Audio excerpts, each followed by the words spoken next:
Queridos irmãos, boa noite, com alegria estarmos juntos para a FUNIF, né? Esse tempo de formação que o Senhor nos traz. E nesse bloco nós vamos ver o caminho espiritual até a união da alma esposa com Cristo, o divino esposo. A luz, né, que esse percurso pode ser feito através de várias espiritualidades, mas nós vamos pedir a ajuda, o auxílio de São João da Cruz, através do cântico espiritual. É claro que com as 40 estrofes do cântico espiritual, é impossível fazer isso em 3 formações, né, que são as que nós temos para mergulhar nesse caminho. Então o objetivo dessa formação é realmente acender de novo, ou se já está aceso, espero em Deus, né? Fazer com que o nosso coração arda de desejo de união com Deus. A gente vai ver ao longo desse caminho em 3 formações que o desejo é muito importante na pedagogia de Deus através do caminho que é proposto por São João da Cruz, que nos fala como vocação Shalom de uma maneira muito particular, porque é o grande santo do amor esponsal, né? São João da Cruz. Todos os Joões, né, são grandes apaixonados por Deus. São João Evangelista, né, que é chamado de o teólogo, né? São João Batista, aquele que é o amigo do esposo por excelência, cuja alegria é escutar a voz do esposo e levar a esposa até o esposo. E São João da Cruz é esse apaixonado por Deus, né? Eu queria começar com a introdução, vai ser, para quem não conhece bem, um pouco da vida de São João da Cruz, rapidamente, né? Não é esse o objetivo das formações, mas para que a gente possa, não é esse no sentido de que não é São João da Cruz, né? Mas é o caminho espiritual, mas é importante compreender como Deus levou esse homem à santidade, né? João de Yepes, ele se chamava, filho de Gonçalo e Catarina Álvares, nasceu em Fontes Veros, na região de Ávila, em 1542, último de 3 filhos.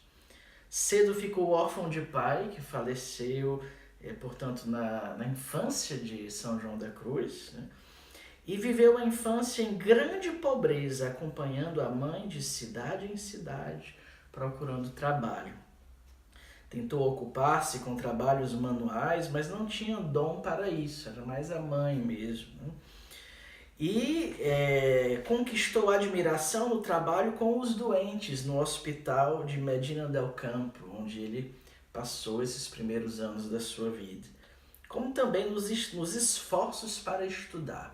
Ele tinha um amor muito grande aos estudos, porque para ele era um lugar de manifestação também do mistério de Deus. Importante falar que naquela época falar de estudo necessariamente era falar também tanto da filosofia como também da teologia e do próprio caminho para o conhecimento de Deus através da inteligência, né?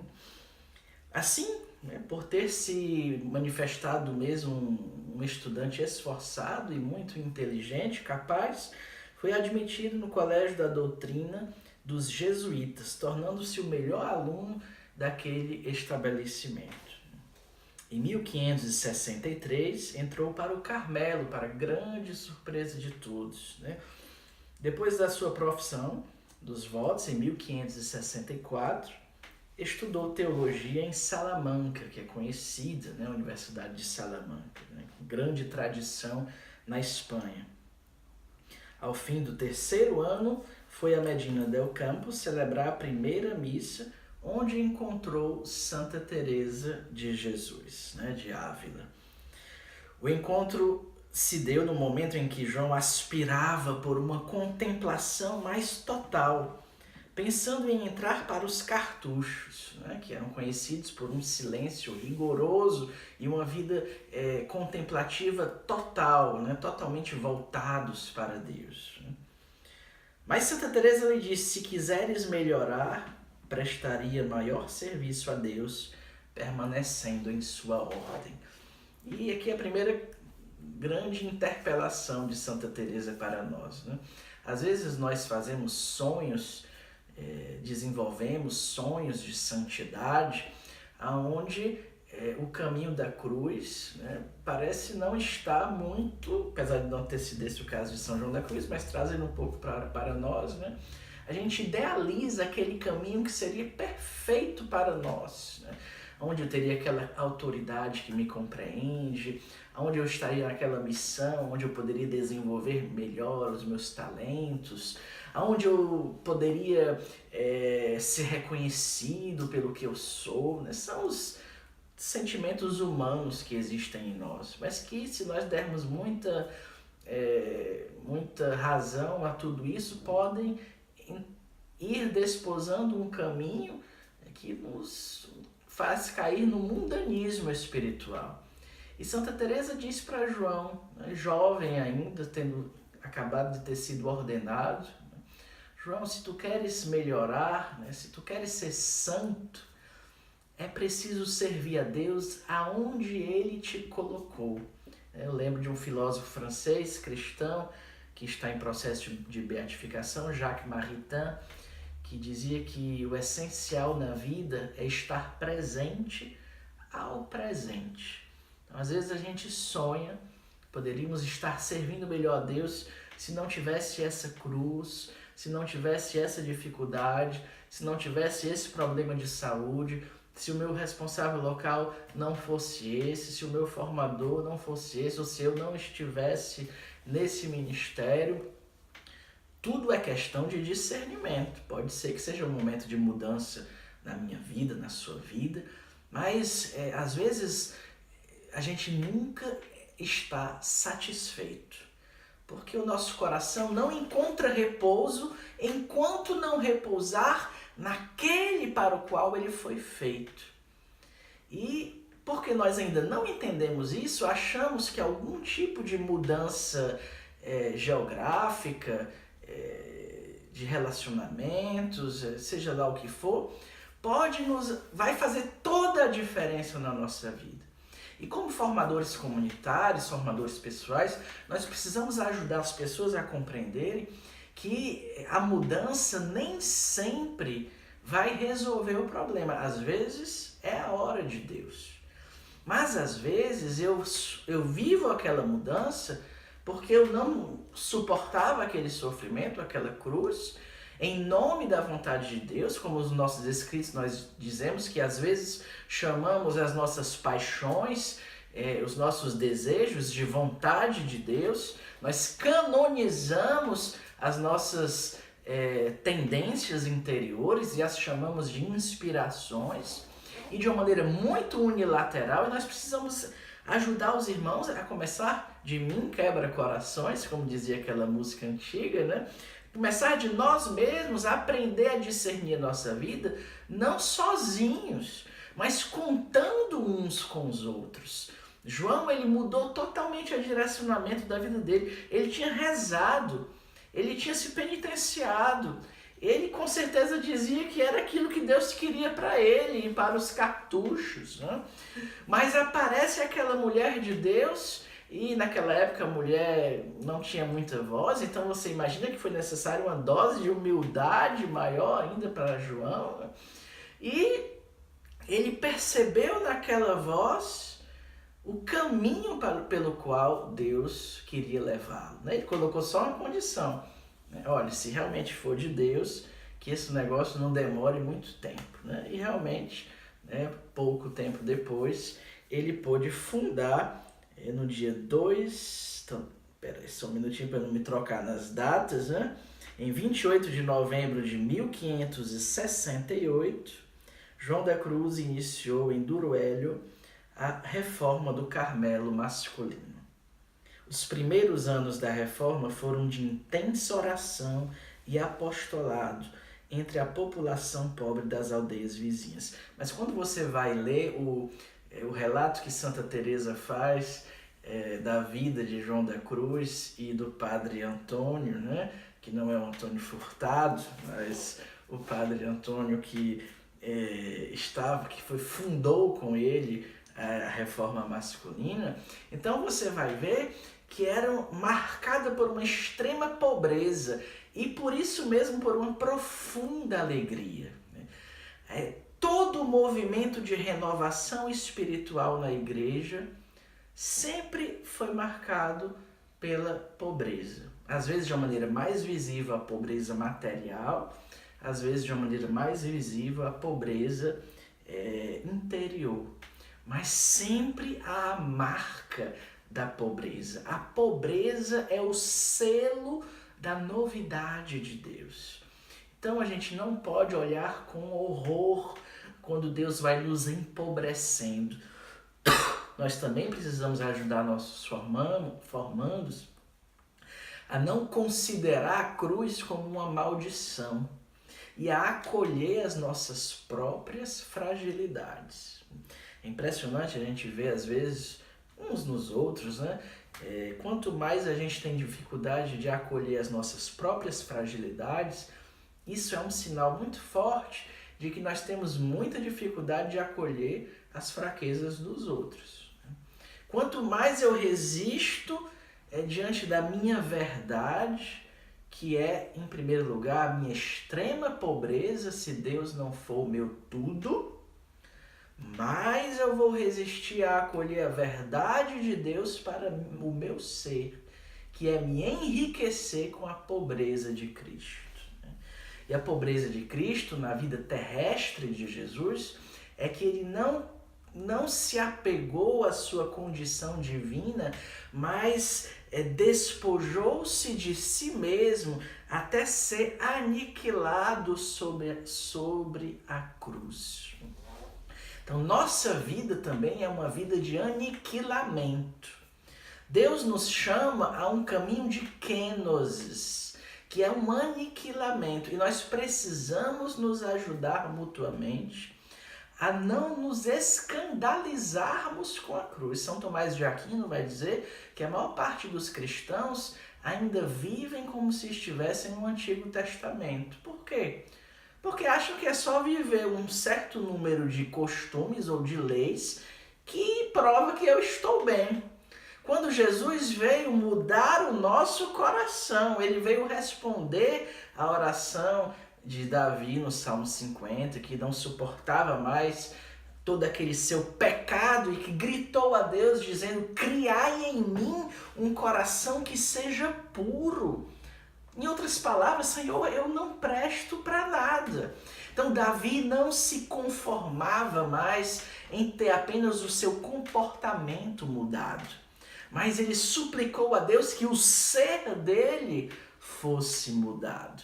Então, às vezes tem formador e muitos de nós, a gente olha, fulano não dá trabalho. Por quê? Não, porque tá ali, acordou 6 horas, fez a faxina, fez as lavas. E é claro, a vida ordinária é a nossa vida.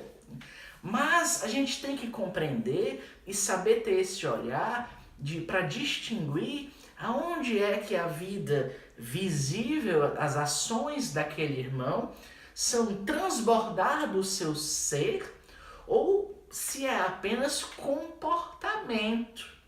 Porque às vezes existe toda uma... As trevas estão dentro de nós ainda muitas vezes. Né? Então, Judas Iscariotes, por exemplo, viveu ali, segundo a tradição, 3 anos com Jesus e os outros apóstolos. Né?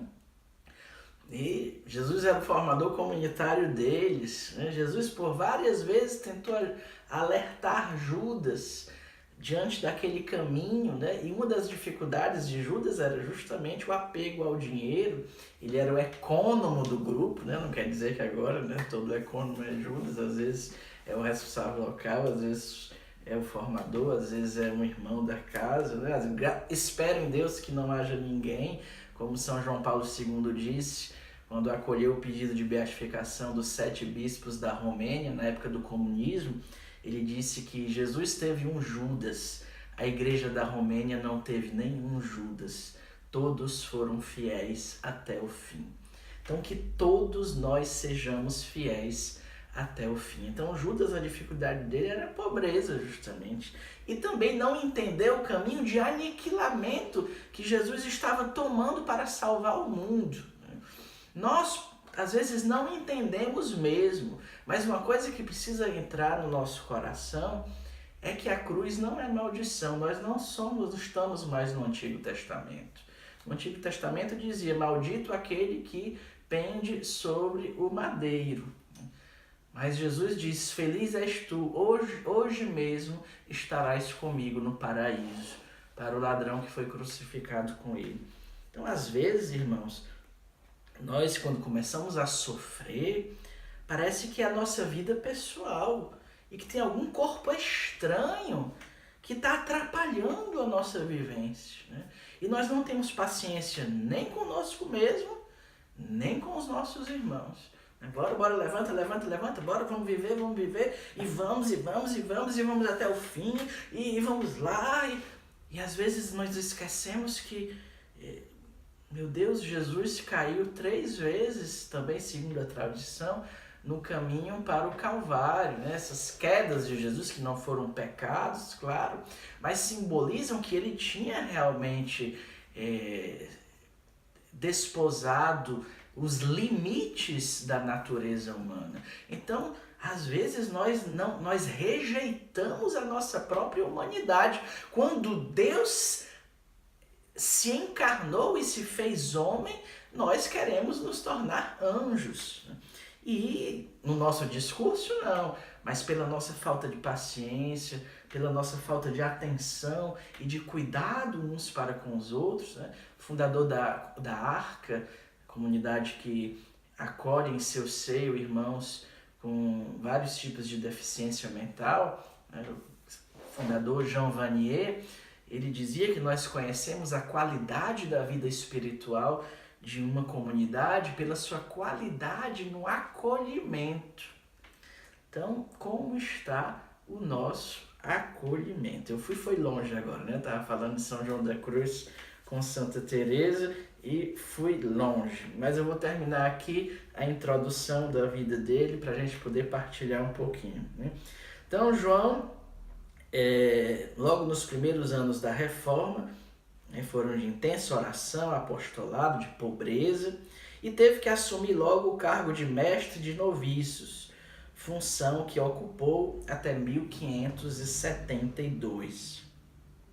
Deste ano até 1577, foi confessor no Mosteiro da Encarnação, em Ávila, a pedido de Santa Teresa. Então, durante 5 anos, ele foi confessor no Mosteiro da Encarnação, que Santa Teresa tinha sido, pela santa obediência, tinha pedido que ela fosse priora para colocar a ordem na casa, né? No meio da fundação da reforma, no meio da reforma do Carmelo, pediram para ela ser priora de um convento com dezenas e dezenas de irmãs, né? Em 2 de dezembro de 1577, quando ele morava em Ávila, portanto, foi encarcerado pelos confrades devido a incompreensões surgidas entre a antiga ordem e a nova, né? Considerado rebelde, São João da Cruz é rebelde, o que é que eu sou, né? Então, considerado rebelde, foi trancado numa cela estreita e mal cheirosa, onde permaneceu por 9 meses, né? Uma gestação. Mais tarde escreverá: nem uma só graça daquelas que Deus me concedeu naquele lugar pode ser paga com uma vida inteira de prisão. Então, ele soube transcender aquele momento, aparentemente, aqueles meses, né, onde era tão presente. Ele era levado para a sala do capítulo do convento e era muitas vezes chicoteado, né? Liam acusações contra ele, das quais ele não se defendia. Às vezes eu gosto de dizer que eu conto nos dedos de uma mão as pessoas que eu conheço que que descobriram esse tesouro que é a santa humildade, que só se defendem quando é para não escandalizar os mais fracos, mas que têm prazer em se calar e em serem até julgadas injustamente. Aí descobriu realmente o que é a santidade, né? Isso é uma graça a se pedir, porque é uma graça de liberdade, né? Não é você, vou ficar calado porque eu não tenho nada como é que a gente diz? Eu não tenho nada a dizer para ninguém, não tenho nada, não tenho nenhuma conta a dar a ninguém, né? Nós temos conta a dar uns para com os outros, porque uns e outros são mediadores de nosso Senhor Jesus Cristo na nossa vida, não é verdade? Então nós temos sim que dar conta uns para com os outros. Isso é a misericórdia de Deus que não nos deixa entregues a nós mesmos, né? E que nos coloca uns na vida dos outros. Então, em uma poesia comentando o Salmo 137, João, se identificando com o povo de Israel, que foi prisioneiro na Babilônia, escreveu sobre aquele período onde ele ficou preso pelos seus próprios irmãos. Lá o amor me feriu. Um ambiente, uma casa comunitária, para utilizar os nossos termos, aonde todo mundo maltratava ele. E o que é que ele disse? Lá o amor me feriu. Ele deixou que fosse Deus quem o ferisse, e não a ignorância dos seus irmãos, né, que achavam que estavam fazendo algo de certo. Né? Muitas vezes a gente fere os irmãos porque acha que está ajudando mesmo, não é por maldade. Né?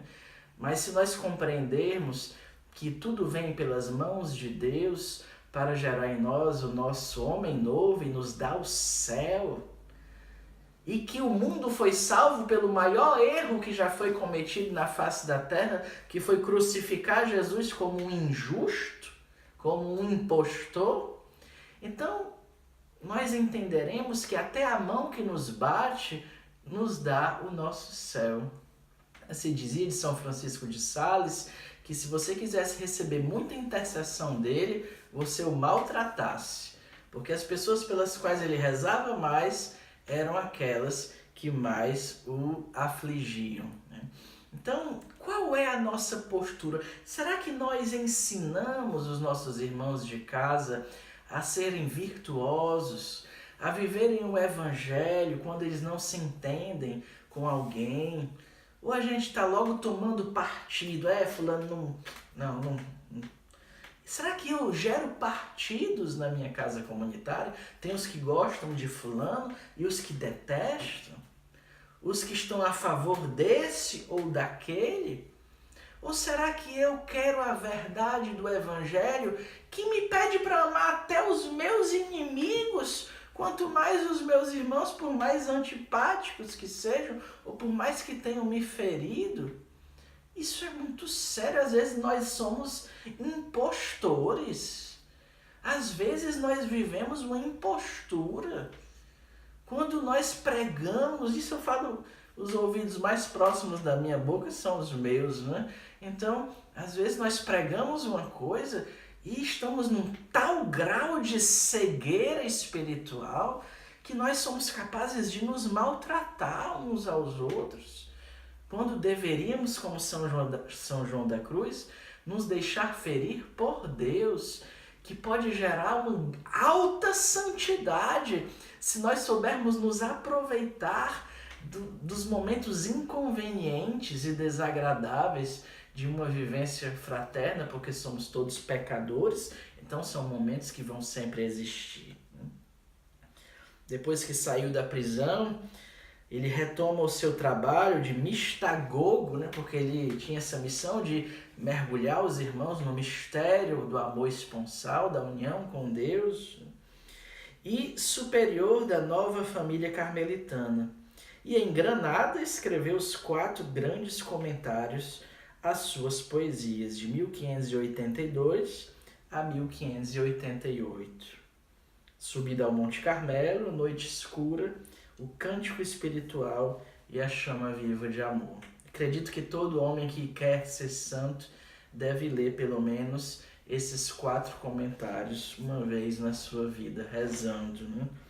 Em 1591, exonerado de todos os seus cargos, exilado na Andaluzia, morreu santamente no dia 14 de dezembro de 1591, aos 49 anos. Que vida rica, que vida santa, partilhe com seu irmão o que mais lhe tocou sobre esse breve conversa que tivemos sobre São João da Cruz.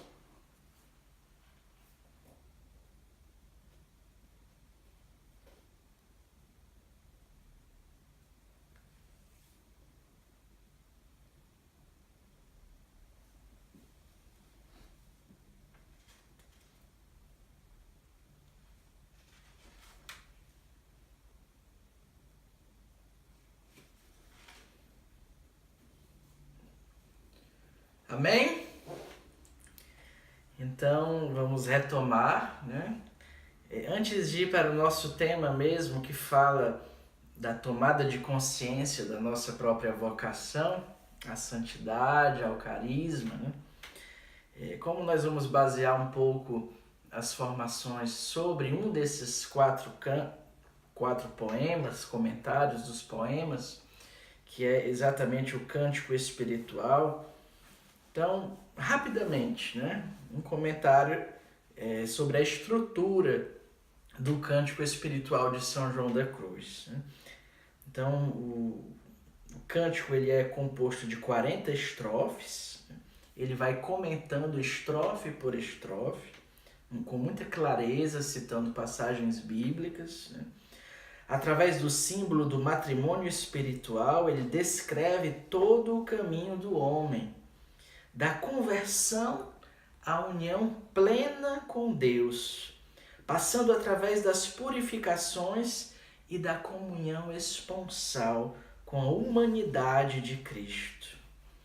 Então, essa comunhão esponsal a qual nós somos chamados, ela não faz de conta que Cristo não era homem, não. Na verdade, se você vai estudar um pouco a cristologia, o estudo da pessoa de Cristo, e principalmente a cristologia contemporânea, você vai ver que Cristo ele é glorificado não apenas porque é Deus, mas porque na sua carne ele viveu o mistério pascal, então a sua própria humanidade é uma humanidade glorificada.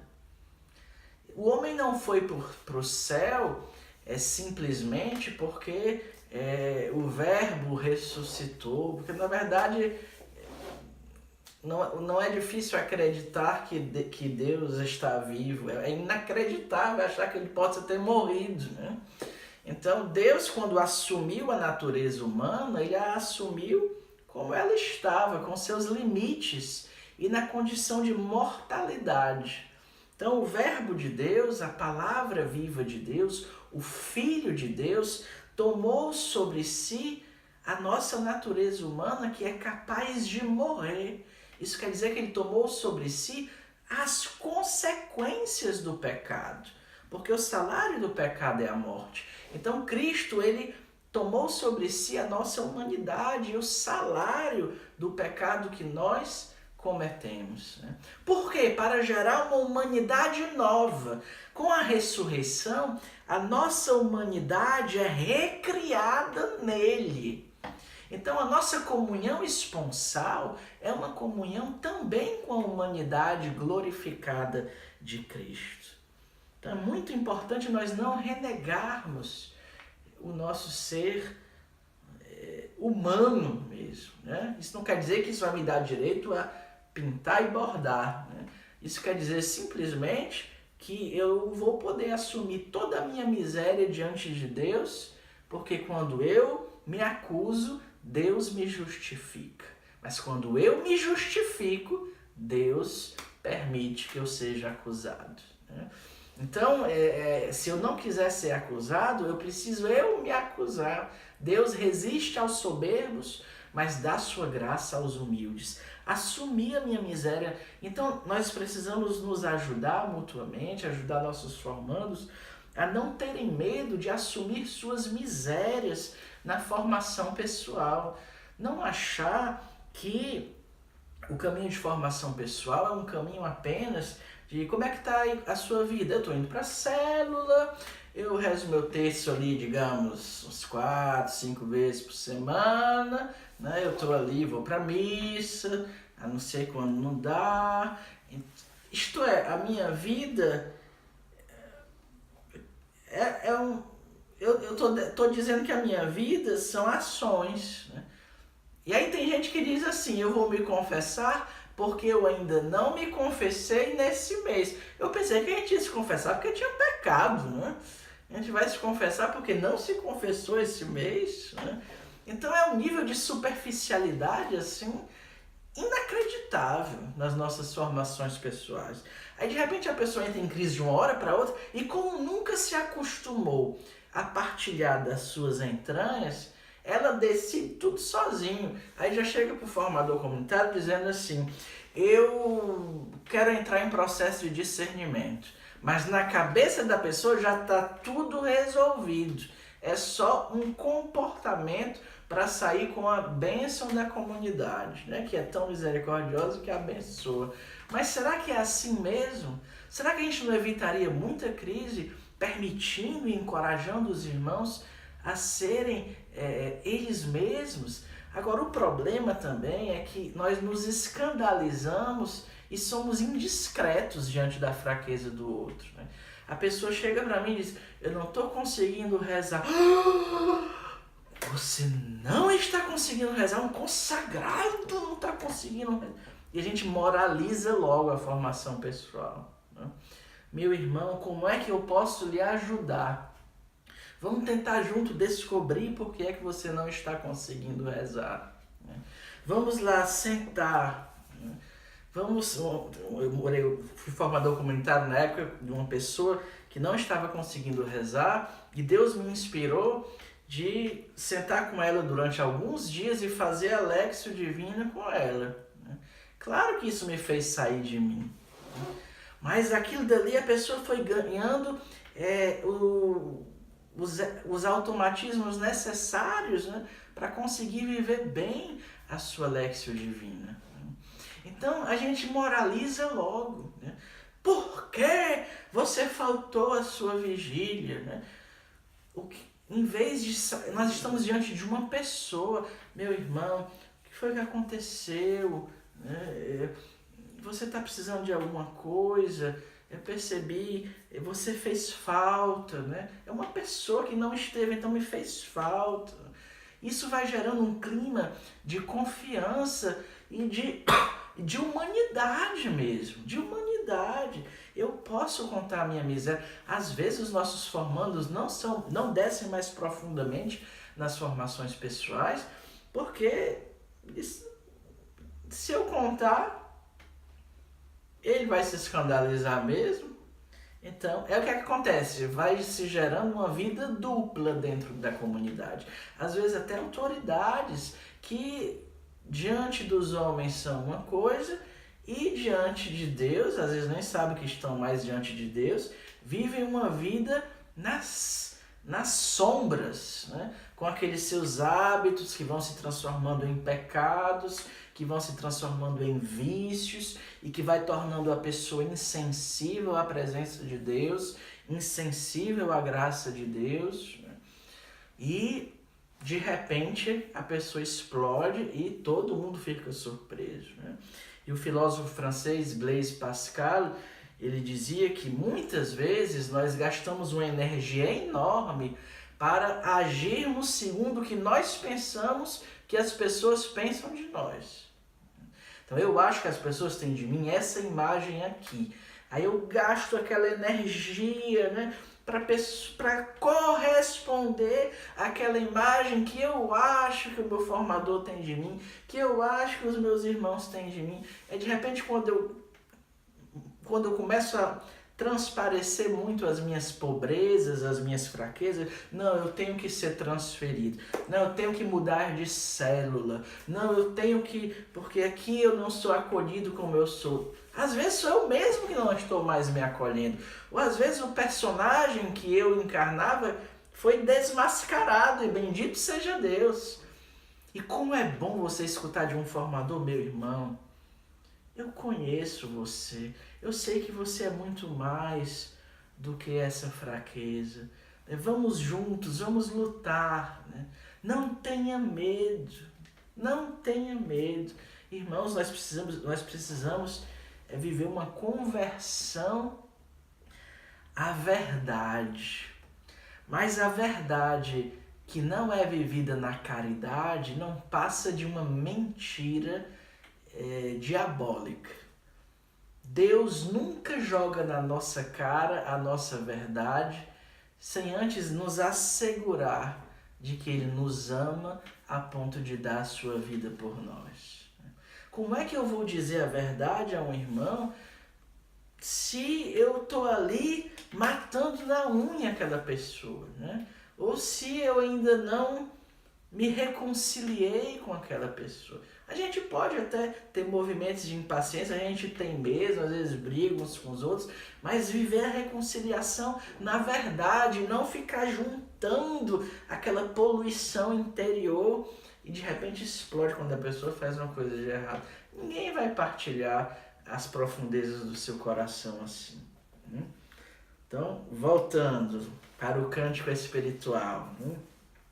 O cântico espiritual é dividido assim, das estrofes 1 a 20, o amado ele é buscado apaixonadamente pela amada, que significa a alma humana, cada um de nós. O amado ele é buscado apaixonadamente.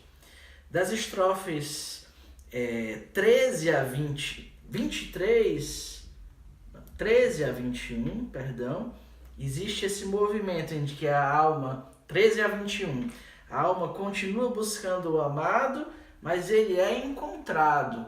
Ele é encontrado e ao mesmo tempo tem horas que se esconde, né? Esse jogo do amor que vive a alma esposa e com seu esposo. Então o amado é buscado apaixonadamente do 1 ao 20, mas já a partir do 13 existe esse encontro com o amado até o 21, mas que se esconde também um pouco. Depois existe uma revelação de quem é esse amado, que é o esposo, das estrofes 22 a 35. E da estrofe 36 a 40, a hermesura, ou beleza inefável, que prepara para a glória eterna. A comunhão espiritual, o matrimônio espiritual, a união entre a alma esposa e o esposo, que preparam para a glória eterna. A obra de São João da Cruz visa, sobretudo, ao desenvolvimento da santidade dos fiéis, né? Nós que vivemos um tempo de conversão à santidade, pode muito nos ajudar esse caminho espiritual. João da Cruz é místico e mestre que canta a união entre Deus e o homem. Para João, a experiência mística é, antes de tudo, contato imediato com o mistério. E aí eu queria falar também de um outro ponto, irmãos, muito importante, que o tema dessa formação é o princípio de tudo, é a tomada de consciência da própria vocação. Então, irmãos, muitas vezes nós não formamos os nossos formandos para um relacionamento com Deus que é sempre um relacionamento com o mistério. A nossa vida é um mistério de Deus. O próprio Deus é um mistério para nós. Então não é algo linear. Eu pedi, Deus deu ou não deu. Se não deu é porque eu pequei ou é porque eu não pequei. As coisas não são tão simples assim. Nós queremos, às vezes, colocar dentro de um vasinho uma mangueira, né? Uma árvore um cedro do Líbano, né? Dentro de um vaso de flor. A lógica divina é um mistério que São Paulo fala e denomina a sabedoria da cruz. Às vezes, quando a gente diz, vamos falar de São João da Cruz, as pessoas dizem, não é para mim não, não é para mim não. Então você não é cristão. Porque a cruz, só quem foge dela é o cão. Se nós fugimos da cruz, alguma coisa está errada. Quem é que nós estamos seguindo? A cruz não é sofrimento estéril, que nos massacra, que nos destrói, que nos joga em cima de uma cama sem sentido, onde nós gritamos dia e noite. Não é isso a cruz. Jesus transformou a cruz em oferta de amor. O problema não é a cruz. O problema é o nosso olhar para com o nosso relacionamento com Deus. Muitas vezes nós nos relacionamos com Deus como se fosse o nosso coleguinha. Não existe esse mistério de Deus, a transcendência de Deus. Deus que me ultrapassa nos seus desígnios. Deus que pode ter um plano tão incrivelmente maravilhoso para mim que eu só vejo a escuridão, porque ele é tanta luz que os meus olhos não estão prontos. E quando você olha para o sol ao meio-dia, você fica cego. Às vezes o plano de Deus é algo tão luminoso, tão forte, que nós não conseguimos enxergar a beleza daquele plano. E nós precisamos nos ensinar mutuamente, aos nossos formandos, uns aos outros, que nós vivemos um mistério. A nossa vocação é um mistério de Deus. Eu vivo um mistério de Deus. É normal nós termos sonhos, nós fazermos projetos de vida, né? Nós fazemos a nossa PVP, PVC, todo tipo de projeto, né? Mas nós precisamos estar abertos em primeiro lugar, compreender que como consagrados a Deus, nós não nos pertencemos mais. Então, Deus pode fazer de mim o que Ele bem entender. Então, às vezes temos consagrados de muitos anos que quando Deus começa a fazer com eles o que Ele bem entende, que é sempre um caminho de amor, mas que passa pela cruz porque a nossa carne range, né? Nós nos revoltamos, nós temos um olhar puramente humano, e se tivesse sido assim, e se tivesse sido assado, e eu não compreendo, e por quê? E nós não nos relacionamos com a nossa própria vocação como um mistério de Deus. A minha vida é um mistério, e se eu sair da comunidade, a minha vida vai continuar sendo um mistério. Porque nós não nos pertencemos mais. Eu discerni o meu estado de vida. Quando eu discerni, eu senti o desejo, um testemunho pessoal, né? Porque eu sinto que Deus me chama a viver a santidade. Eu vou ser santo com a graça de Deus, através desta vida espiritual, que é o meu estado de vida. Então, por isso, eu percebo que é o matrimônio.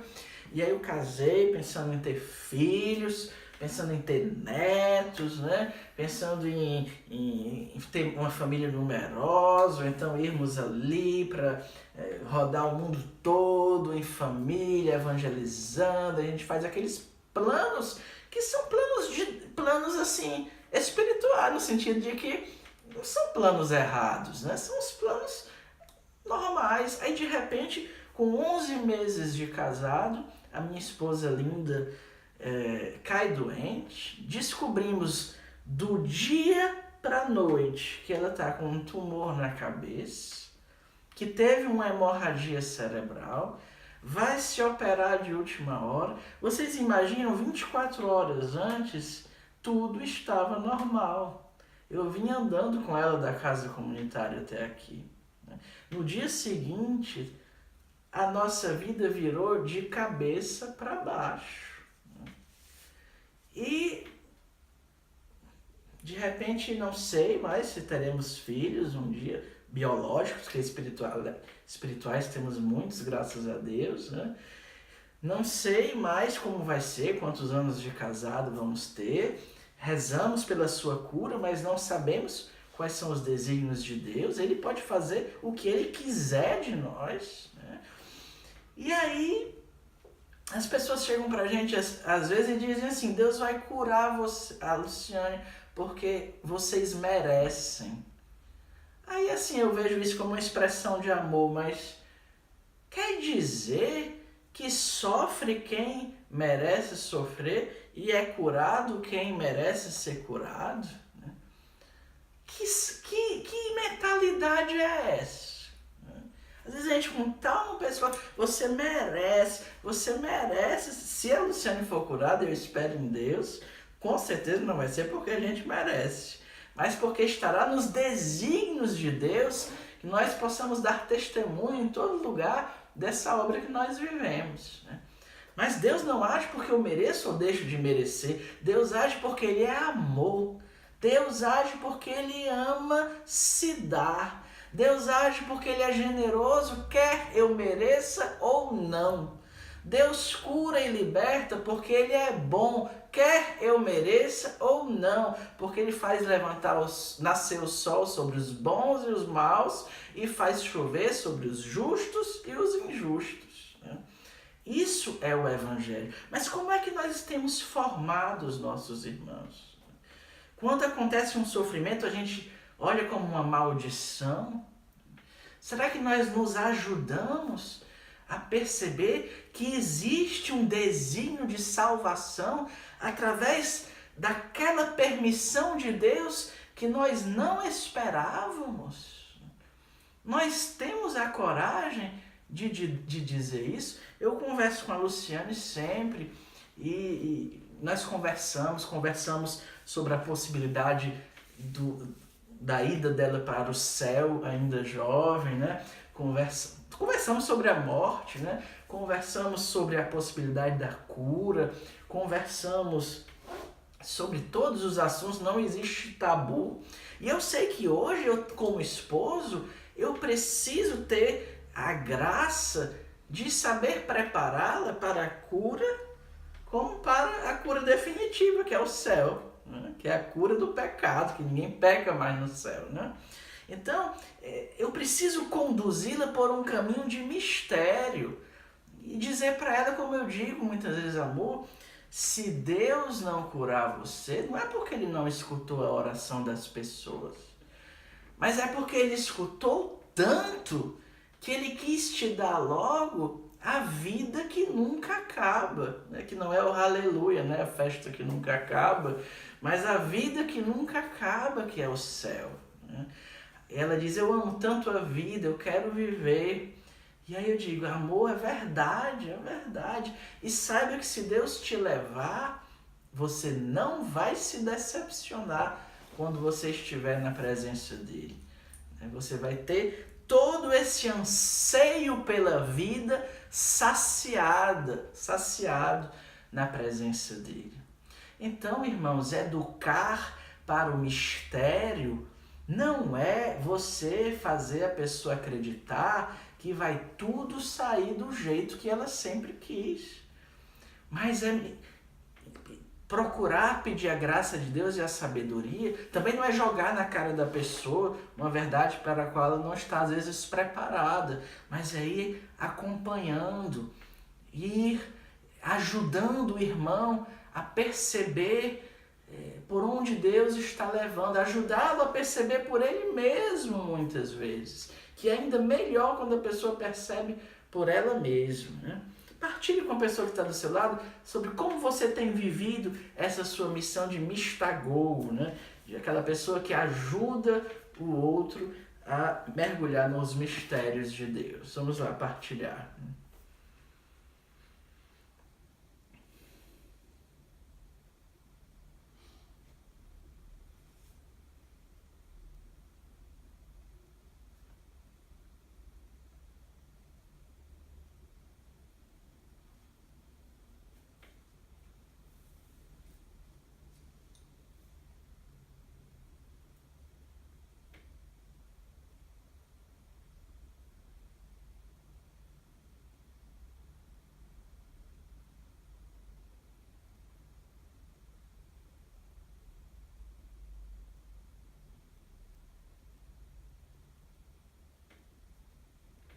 Amém? Então vamos lá. Entrando no cântico espiritual, ele começa São João da Cruz, né? Essa anotação, essa explicação, anotação, né? Do que é que vai motivar a alma a buscar a Deus, mas com todo o seu ser, né? E ele insiste sobre isso, né? Por que é que às vezes nós podemos passar anos e anos com a impressão de estar ali patinando mais ou menos na mesma posição espiritual, né? porque nossas forças estão dispersas. Nós buscamos a Deus, buscamos também o mundo, buscamos os anseios da carne, a realizar, satisfazer os anseios da carne. Então nós estamos dispersos no sentido, não é de estar distraído, mas eu disperso as minhas forças. Então quando eu vou para Deus é como se eu não tivesse aquele impulso necessário porque Santo Agostinho dizia, quanto maior for o teu desejo, mais profunda é a tua oração. Então, o Senhor, através do desejo, gerando o desejo em nós, cada vez mais, e a insatisfação com aquilo que o mundo pode oferecer, tem uma hora que a alma, se ela vive mesmo um desejo de retidão, de ir até a Deus, e não passa a vida inteira se escondendo de uma verdadeira conversão, porque, atenção, nós temos que ver se nós somos pessoas que vivem em estado de graça e de vez em quando caem, ou se nós somos pessoas que vivem caindo em pecados mais graves, que não deveriam mais estar no meio de nós, e que de vez em quando estão em estado de graça, né? Então, realmente ver o que é que está acontecendo que eu não me decido, porque a graça ela está ali. A misericórdia de Deus é infalível. E a prova de que eu experimentei a misericórdia de Deus é a libertação do pecado.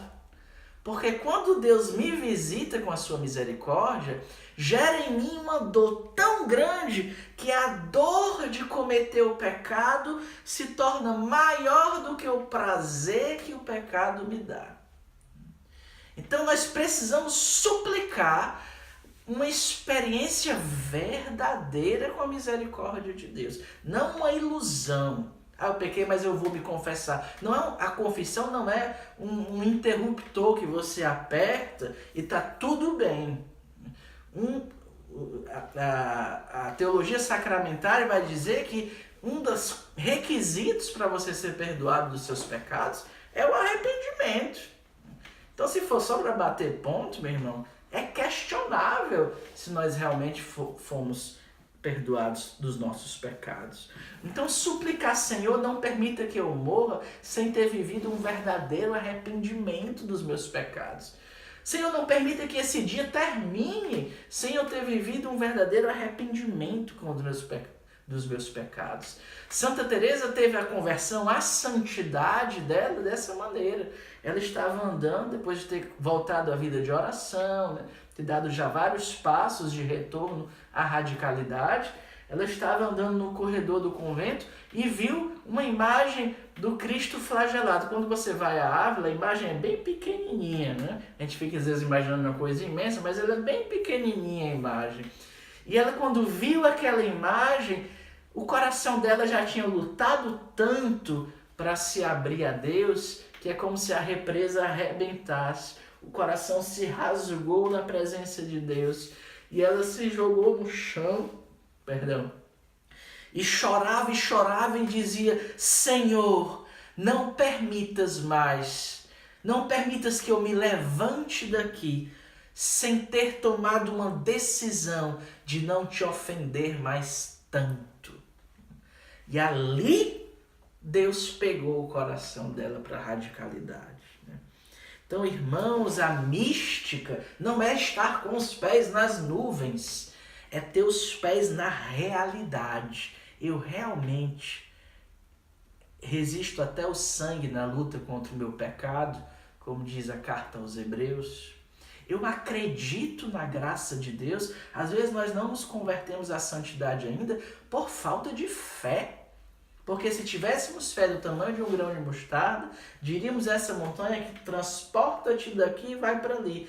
As montanhas de pecados que nós temos teriam sido transportadas já. Nós precisamos ajudar os nossos formandos e uns aos outros a terem fé na graça de Deus.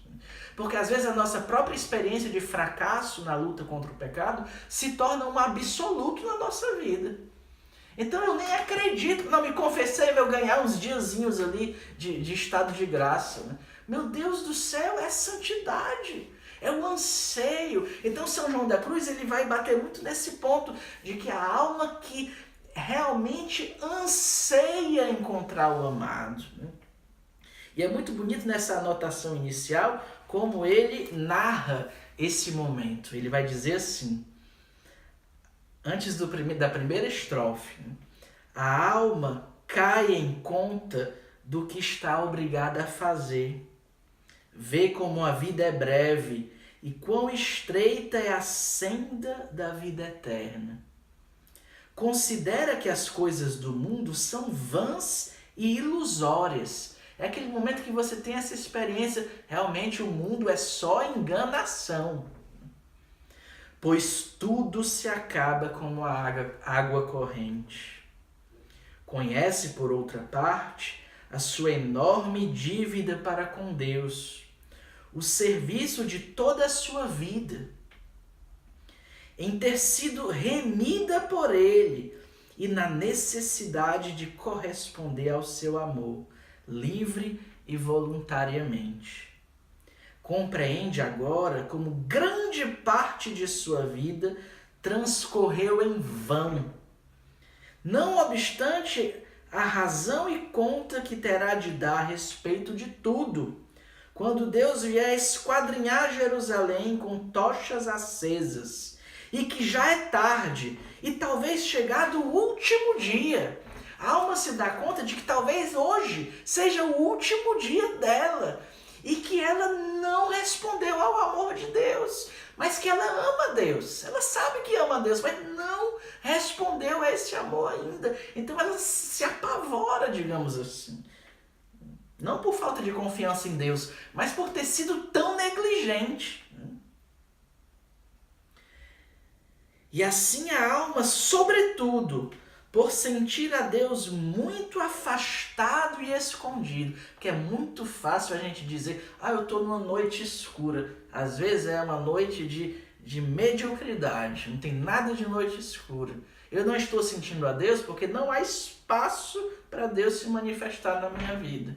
Porque eu estou me enchendo de aquela criança que come biscoito o dia todo e na hora da refeição não tem fome. Então eu fico enfastiado das coisas de Deus. Mais uma formação, mais um evento, mais um não sei o quê. Né? Então nós ficamos enfastiados das coisas de Deus. Né?